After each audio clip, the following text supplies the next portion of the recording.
I'm hearing this morning, you got to move on. God says through the Spirit, move on. The reason you don't feel accomplished, that you're getting things done, that things are happening, He says through the Spirit, because what you're doing is you're taking the new package, the new blessing, and you're trying to put it on top of the old. He says He has sealed that.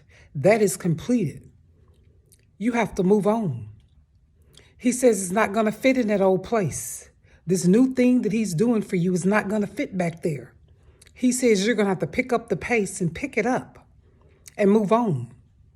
He says the reason you're trying to put it back in that old place on top of the old thing, on top of the things that He has sealed and closed up, is because you're not comfortable with yourself and you won't move.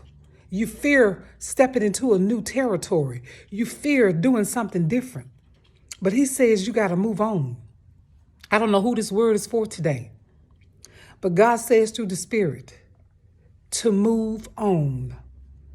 That old thing that you accomplished back there, the old thing that He did back there, the old thing that you finished back there, that was in that season, but you're in a new season now. He says the thing that He's doing now that you're trying to place back in that old season is not going to work. You can't mix the old with the new. He says you got to move on. So I want to encourage you today to move on, to get out of your own way and move on, to trust what God is doing in your life right now and move on. Pick up the pace and move on. He did that back then, but He's doing something new in this season. And you have got to pick it up and move ahead.